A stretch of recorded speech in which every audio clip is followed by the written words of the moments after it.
Good evening, ladies and gentlemen. My name is Hamish Perry and I'm an Associate Director here at the Royal Court, and I'm very thrilled. I am going to ask for another little clap, so hands together, for Pulitzer Prize winning author of tonight's play, Suzan-Lori Parks! Come on! This is why we're here, ladies and gentlemen.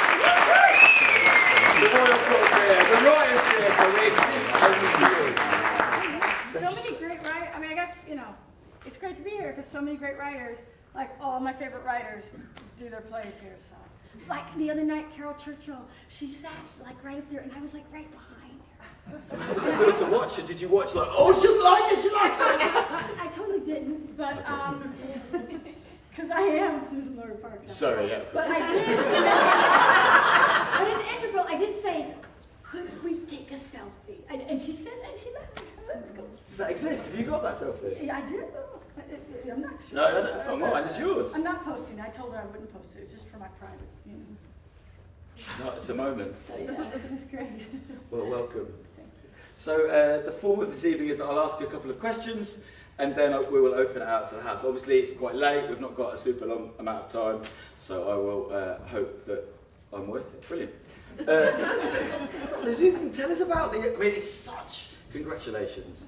It is a vital and important play that does so much theatrically and socially. But I'd love to know, how do you start, something so epic as that, what's the start, what's the approach?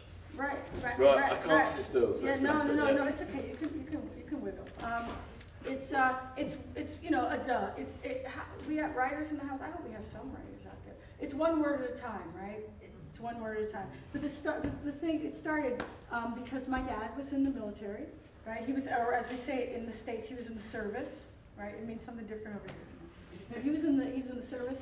And he joined the services, footnote, not because he was like Mr. Gung-Ho Army guy, wanted to shoot people or whatever, but because back when he joined the Army, the military, it had been recently integrated. And so it was pretty much one of the few jobs in the United States where a man of African descent could get a fair shake. The Army had just said, like, we are going to make it part of our policy, if you will, to treat people of African descent fairly. And that was more than an opportunity that you could get, more than any other place. If you worked for IBM or whatever, you were like last hired, first fired kind of thing. So he joined the Army with this hope that he would be treated fairly, kind of like Hero, offered a reward for his service, kind of the same thing. And so, but the motif of my life as a child was watching my dad go away to war and very fortunately come home. And so this father comes home from the war, started with that, like if your life is a piece of music, and I think your lives are a piece of music, because that's how it works. The leitmotif of my life has been, Dad goes away to war, Dad comes home.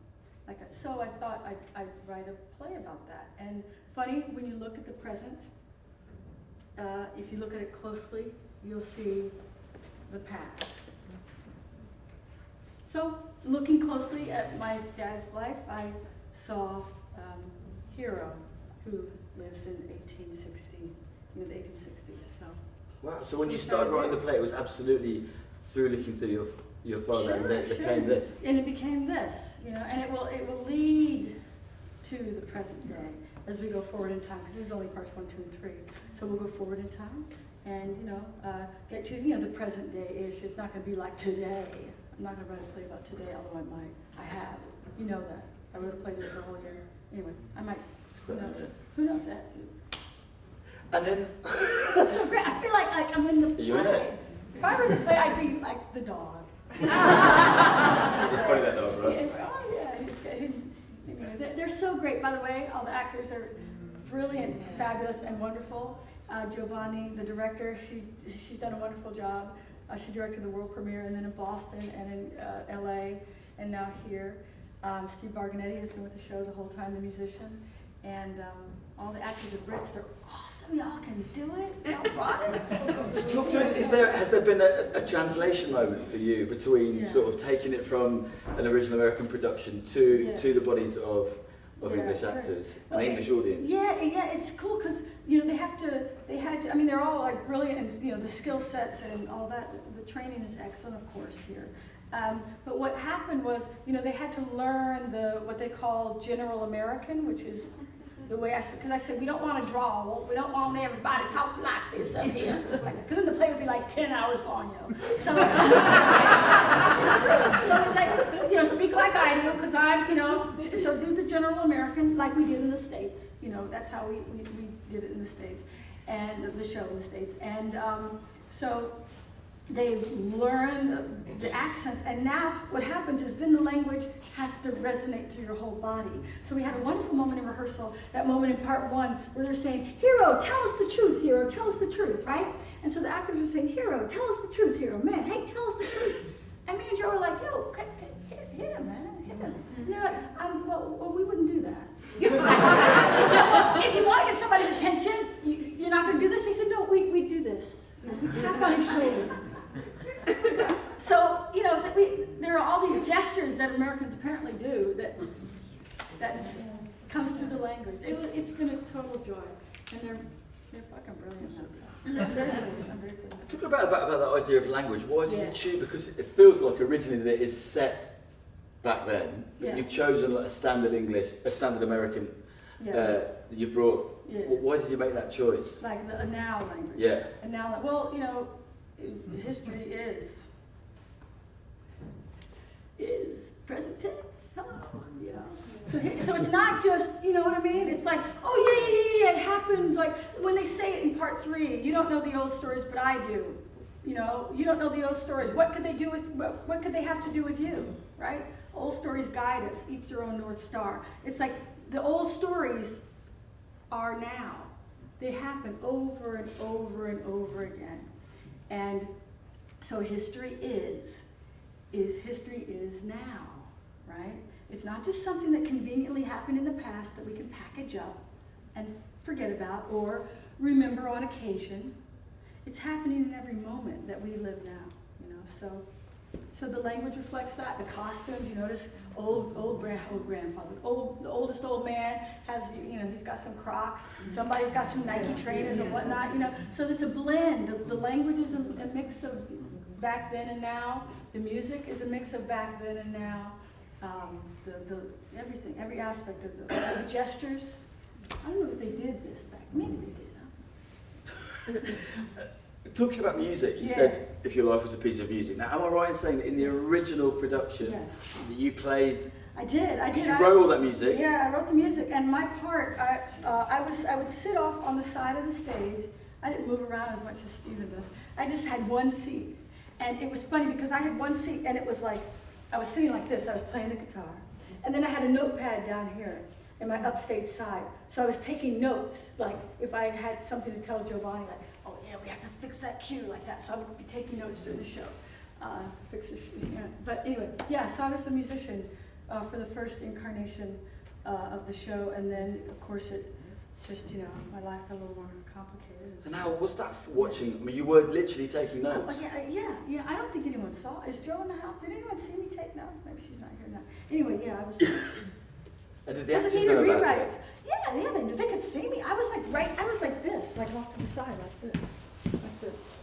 I was like playing my guitar and going. Were you good with the poker face? Did you let them know if there was an error? I probably made faces all over the place. I'm not an actor. I'm just a writer. But it was joyous. I mean, it was really fun because the music in the show for me offers what I call, there's horizontal plot development, right? A to B, right? Mm-hmm. From A to B, right? From point A to point B, 1, 2, 3 kind of thing.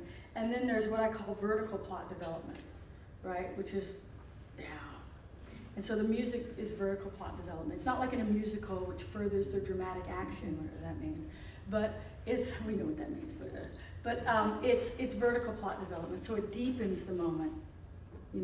It drops a pylon, or there's a little grave, that kind of plot that happens when the songs happen, and they deepen your experience into the story. So you're operating on a deeper level every time there's a song that's sung. You have a deeper understanding. So it's been great. I mean, for me, the music is so important. I have a band. I told you. I have a band. I know. So this is kind of a And does music affect the way that you write dialogue, or that you write, or that? Sure, they're singing. To me, they're singing all the time, but I want them to speak. I mean, to me, I just hear musical underscoring, music to everything. Really, like every day, or? Well, you hear someone, the cab driver says, we got in a conversation with cab, and it was like he was just singing. It was like a little operetta as we drove along. Yeah. And I'm sure there's a program for that. Get rid of it. Don't do that. Another tape in it. Anyway, yeah. So, am I right that you have a very sort of phenomenal and terrifying project, or a play that you wrote? It's about to come back as part of your signature year. Is that right? Yes. 365 plays, 365 days. Right. You talked to us about, so what, that was literally what it says on the tin? Yeah, on the tin. On the tin? No, it's not a tin. No, I love it. Yeah, so literally what it says on the tin. 360, so I wrote a play a day for a whole year. So I spent a whole year, it was several years ago. I would wake up every morning and write a play. Some are long, some are short, some take seconds, some are forever plays, meaning they start and the intention is that they continue forever. And that's part of the action of the play. And so what we did is I wrote these plays just for fun, because that's how I have a good time. And we then I talked to one of my friends, Bonnie Metzger, who's a producer and a writer in the States, and she said, "So how'd it go? Did you do it?" And I said, "Yeah, I did it." And she said, "What did you do with the plays?" And I said, "Well, I put them in my desk drawer. I wrote them." She said, "Take them out of your drawer. We're gonna make some phone calls." We called all our friends that we knew. They called their friends, and so we had a year-long festival all over the world where we had our friends and their friends and their friends and their friends have a year-long festival of these plays. So they were done all over in Beijing, Johannesburg, here in London, Seattle, Sydney, you name it. There was a group of folks who got together and did the plays, and it's amazing. And they're going to do a marathon, 24-hour immersion of all the plays in the spring in New York City. So. Wow, has that ever been done before, doing them all? Yeah, it's going to be great. It's going to be crazy. It's going to be crazy. We're going to get some fabulous university students and just have bring a pillow, bring a blankie, bring some snacks, and watch it go by. So how did you route each play? And it was just how you were feeling about what was going on in the world? Was there a particular? Yeah, no, it was for two things. One, I had just won the Pulitzer 2 years ago, and I wanted to say thank you. So the best way, I thought, this is the way to say thank you to theater for all it's given me. I'll write a play a day. I'll just say thank you every day. So I wake up and go, so the day, if I had been writing the plays, one of the plays, if I had written one a couple days ago, would be Selfie with Carol Churchill. That would be the play. And it would be me and Carol Churchill. Hey, you're here to see my play. It would be just like that. And then, let's take a selfie. And they'd take a selfie. And that would be the action of the play. Sometimes it was drawn from real life. Sometimes they were drawn from the news, and there would be a lot of that if I were writing them today. Sometimes it was drawn from memory. Sometimes I would think of my dad or my mom or my dog or what have you. And just say thank you by putting it in a play. So, it was fun. It was fun. I think now feels like a good time, before I keep waffling on, to open questions out to the audience. Is that okay? Yeah? I can't see everyone brilliant, but I can see a hand just there. Chris, the light's quite thank you. Well done, brilliant. We've got mics, everyone, so we'll just wait for the mics to come to you before you start speaking. Is that okay? Thank you. It's such a pleasure to have you, Susan. I saw Top Dog Underdog in New York a few years ago, and I was blown away with Most F and Jeffrey Wright. Yeah, right on. What I love about the play is it's very poetic and incredibly lyrical, and there's so many sort of 21st century resonances that I see. What struck me particularly was the speech by the Colonel, almost like a soliloquy where he talks about the privilege of being a white man in the 19th century. And for me, that's very much a reality today. And I wondered if you were trying to really have a conversation about the unearned white privilege that people sort of take for granted. Oh gosh, I suppose so. It's funny. And that's it goes to your question goes to the way I write. I listen to the characters very carefully, and I think a lot about what the characters are saying and what they need and where they're going and what they're doing. And I think a lot less about the conversations that I want to generate because of something the character says on stage. So if that's a conversation that comes up for you, awesome. For me, it's this guy in the wilderness having a moment, and it's very interesting and disturbing and true and true. And it's not a buffoon moment. He's speaking his truth. And, all right. You know what I mean? You know, and and I got to give a big up to John, you know, who's the actor who plays the colonel. You know, the bravery it takes to stand up there and do it without sending it up, you know what I mean? Mm-hmm. Just saying, this is true. I am saying this, and it is true. But yeah, it does generate conversations about white privilege, about first world privilege, which, you know what I mean? Because when I hear Colonel's speech, I think, yeah, you're talking about white privilege, but also let me examine my own privilege.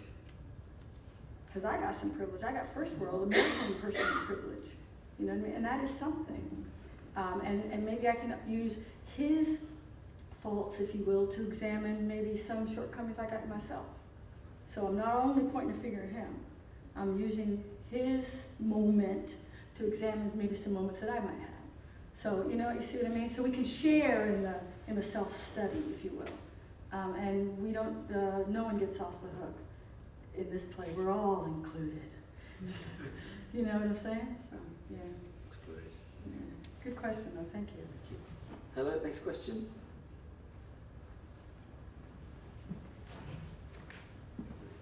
I can hear myself. Why the references to the Odysseum and the Homerian story? Why these people have these names? Why the, I'm sorry? Why Could Penny you is repeat that? called, I'm so sorry. I didn't hear the beginning of that. I'm sorry, so sorry. No, why sorry. the references to the Odysseum and why Penny is called Penny and Homer is called Homer and Yeah. et cetera, et cetera. And Ulysses. Yeah, right. So, right, then this is the wonderful thing about this story. So names like Homer and Penny are my family, names of my family. So I felt like, oh wow, I'm using a grandmother's name, okay? I'm using another grandmother's name. I'm using my uncle's name, it's Homer. So I'm using these family names, and wow, they reflect back into history. Also, why does he call himself Ulysses at the, you know, why does he come home as Ulysses at the end of in part 3? It's not because I'm trying to quote the Odyssey and get everybody, if you're in the know, you know, no. It's because he hears the name of Ulysses S. Grant. And it's interesting how history is going to line up with this story. You see what I'm saying? So what happens, also there's a name called Alberta, the girlfriend. Anybody ever heard of a play called Fences, August Wilson? Yeah. The other woman, what's her name? Alberta. So these names of ours that we hear all the time are in the groundwater, if you will, of Western culture. And as I told the story of my dad and my family, it seemed to also have echoes in this bigger story. There's the Odyssey that I borrow from and take a bow to and show respect for. There's also the Mahabharata, part 2. You know, because we can't just look at Father Comes Home, parts 1, 2, and 3 and see the Odyssey. It doesn't match up. It's not James Joyce's Ulysses, right? No. It's not like Oh Brother, Where Art Thou, right? I mean, we're not doing a riff on the Odyssey. There are a lot of elements from the Odyssey in it, but there are also elements of the Oresteia, right? Guy come home from the war and shit happens. There's elements of the Mahabharata, the Bhagavad Gita specifically, where the two armies, right, in part 2, that's very much about that. Also, there's a dog in the Mahabharata at the end who is wonderful and significant. So there's a lot of overlap in these big stories. And also my personal story about my dad coming home from the war and what happens. So it's like a family play. Again, it's like embrace it. And when you say it's a family play, like no one is let off the hook. You know, that's what it means. No one's left behind. Yeah, so. Is that why you brought in those stories? That sense that all stories It's like, like I didn't bring them in. Like, you know, it's not like I was thinking, oh, what will people think of the I was thinking, how am I telling this story? And I'm listening, and oh, one guy's name was Homer. Oh, like my uncle. Oh, like Homer. No, don't worry. Oh, Penny. Well, Penny. Okay, that's interesting. Oh, Penelope. Huh? So it's just like you start telling the stories, and then you start thinking, wow. And then, I love that ringtone. It's okay. It's okay. Hopefully it's not an emergency. Turns into a pumpkin. But so it's just a lot of like coincidences. If that's a word. Maybe it's not. Yeah, but the most fun one is Ulysses. That's the one that's most fun. Because when he hears about Ulysses in part 2, Ulysses S. Grant, the famous U.S. general, who was known for his bravery and courage and all those kinds of things, he decides to call himself Ulysses. And that's very interesting to me, how it kind of just happens. So it's kind of cool. Just then, Yes. so when you talked about your characters, you talked about the fact that you went, oh look, he's called Homer, that's my uncle, and that's also there. Yeah. So do your characters sort of just emerge live, or are they plat? Do you start to write and it just sort of, they have their own life on the page, or? Well, like writing and rewriting, it's like an excavation. It's like an unearthing. It's like a grave. What do you call it? I don't know. Grave robbing, or so. You're digging, and you see a little bit of, oh, there's the plot. The grave plot, and here's the it's an unmarked grave. Of course, there's no marker because if there were, there'd be a play already. And look, the dog. And then you find what you find, and you unearth, and you find something, and you think, and you just put it together, babe. You put it together, try to make sense of it. Well, I do a lot of rewriting, so I believe in rewriting. Oh, some people don't. Some people like, the beats, like first thought, best thought. I don't rewrite. I rewrite. I love rewriting. It's fun. When you say rewriting, for you, is that sort of a reimagine of a story, or is it fine tuning? Whatever it takes, Sometimes the first draft is like shit. That's it. Oh my goodness. And you gotta like zhuzh it and fix it and like figure it out and read it out loud and all that. I do a lot of rewriting just on my own. I don't take it and have a reading of my first draft. Maybe my third or fourth draft I figured out, but it takes a lot of rewriting. I enjoy rewriting. And then when we get down to rehearsal, it's maybe fine tuning or that speech. And let's cut. I'm a big cutter also. She's not in the house. I'm a big cutter. I'm the kind of cutter where the actors will go, no, don't cut it. I'll do it better. It's going, but it's never the actor. It's never the actor. It's always I sit there and hear it and I go, you know what? This does not have to be in the play. I overwrote it. I apologize. Let me cut it. It'll be in another play, maybe. They won't be in it though. Well, hey, these actors, I want to work with these folks again. Thank you. Yes, madam. Excuse me, sorry. Just give us 20 seconds, yeah. There's more plays to come, obviously, in the series. Are these characters going to continue? Are they going to re-emerge as the ones we've kind of got to know? Yes. No. They'll re-emerge. I love it because it's like a soap. It's a soap opera to me. It is. It's like EastEnders or something. But Very similar. Yeah. Very similar. But it's they'll come back, and their descendants. There's a lot more. So sure, yes, we'll hear more about them. We'll Homer and Penny's child, Hero and Alberta's children, and Smith, what happens to him? So we got some people we got to follow. Sure, yeah, we're gonna see. I was wondering about Smith. Yeah, I know, right? Does he make it? I don't know. No. There's more. And then do you know how far you're going to go to the future? I have drafts that are, but So you started. maybe the 70s or 80s. I don't know. Sometimes it's just a costume thing. Like the 70s, the clothes were really interesting. And things, so maybe might stop. I try, and I don't need to tell about the present day, because there's a point, like in fashion, you notice where the clothes look a lot like they did, we already saw that style, thank you very much. Well, there's a point when we got it, right? We got history, we got the shit that's going down, we know how it goes down, and we don't need to bring it all the way up to yesterday to understand ourselves necessarily. So, we'll see what happens. It's still like growing itself. So. And do you think there's a power in writing about, as you said, history rather than the present day to enable? Yeah, well, I do both. Top Dog Underdog is very much about the present day. So I enjoy doing that. In the Blood is very much about Fucking A is very much. I write a lot of plays about the present day. So I think I like both. You know, both can give you perspective. Hopefully, the present day can give you perspective on the past. You're not just looking at this. Hopefully we'll. So both worlds for you are always talking to each other. Well, they do, don't they? Don't you talk to your, you know? Well, I don't do as much as I should, clearly, yeah. I do all the time. Hello, next question, please. Hello, madam. Yeah. Great. So that was really brilliant. So I've now got a list of 3 people. That's brilliant. Yes. And I'll make my answers really fast. So Hello. Firstly, thank you so much. I really enjoyed it. Oh, thank you. I wanted to ask a question about that quote around the worth of a free man and worth of a slave. If you had any comments on that, I found that really interesting.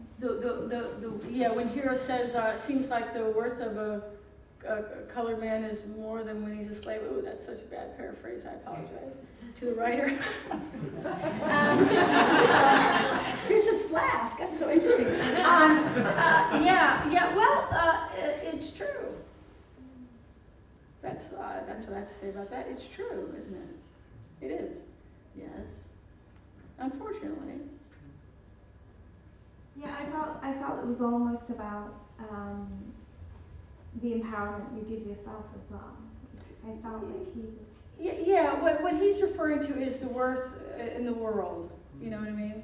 I don't have to repeat the news to you. Time and time again, we are devaluing people of African descent, and for no reason, no real reason, and we are overvaluing people of European descent. For example, the swimmer kid who got 5 seconds in jail for raping that woman, and because he has a life of promise. Okay, that's all I'm saying. So there's a really fucked up inequity. Excuse my language. I know y'all talk like that weird, but you know what I'm saying? It's like messed up. Hero is just acknowledging that. He's just acknowledging that. We can acknowledge that, and we can just be woke to that and not dwell on it any more than necessary, but we can be woke to it. And it's true. It's just true, you know. And it's very disappointing, as my grandmother would say. It's very disappointing, but it is true, and so we continue with that in mind. But I appreciate you asking the question. Yeah. Yeah, great. This gentleman here, and then is that right? The lady at the back there. Yeah, brilliant. Green scarf. Yeah. Great. Yeah, it's not really. I haven't really formulated a question, but I just wanted to say, Odsy, the dog. Yes. Where did that come from? How did that come about? And it's a wonderful device, but I just wondered where and when that came from. You mentioned you had a dog, and that's the family connection, but also there's obviously the ownership nature within that. And Yes, all that. I mean, why is the dog in the play? I don't know why he's in the play. I do know that when I talk about writing the play, I tend to do this, you know. And I do. It's a no. If I were, where am I? Where is the writer in the play? Oh, she's the dog. I'm the dog. That's I feel I identify most with the dog. But also, it has something to do with African American magic realism. I think that when we get to part 3, after we've had a sort of the examination of the political environment between the peoples, and we have an examination of the spirit and what is the greatest thing Hero can ever do in his whole life, but at high noon he will free a man, even though he doesn't have freedom himself. He comes home. At home it's all about love, and how love frees you and binds you. And into this swirl of love and homecoming comes the thing we've been waiting for since the top of the show, the dog. Which, it's a joke, but it's God spelled backwards. Ha ha, stupid joke. And I love dumb jokes. So here comes the dog, and he has a lot to say. And I don't know, other than that, I don't know what he's doing there, except that it sounds it makes sense to me. I don't know, but I love, you know, I love it. I love the dog. But I love them all, you know. And I like all the jokes. If you ever get a chance to look at the, part 1, and the character number 4 who plays Dex, who plays the dog, has all the lines about, well, we all know the dog is here, the dog is there, the dog is here. I mean, he's got all those lines. And it's like, ha ha ha, I'm just laughing. I'm sitting in the back going, ha. You know, so it's just a thing to keep me laughing. But yeah, but it's yeah. I mean, maybe in years to come, some great scholar will explain it to me. I hope these scholars will tell me what it means. Great, thank you so much. And then, Madam at the back. Thank you, Chris. Hello, silly question alert. Amazing play, by the way. As well as a talented writer, we've found out that you're a musician. So what would be your duff moment, tone, or tune that you'd use? My ba-dum-bum? Your duff, like EastEnders duff. What would you use in place of your duff? Then we might have to explain duff. Textually. So that is the moment at the end of the scene. Yeah. So we embrace, I look to the left and we all know that I'm going to murder you, but you don't know it. Oh. Then suddenly the credits come in. Is that right, everyone? Yeah. And then the music comes in to tell us that. What would be your... The music that would come in? Yeah, sort of Or the your theme gesture. tune of music. Is that right? What would happen at that cliffhanger moment? What's your cliffhanger music for this play? It would be a musical phrase of how long? Just like, a few seconds. Because then you have the Oh, it would be, while we toil bravely down below. That's what it would be. While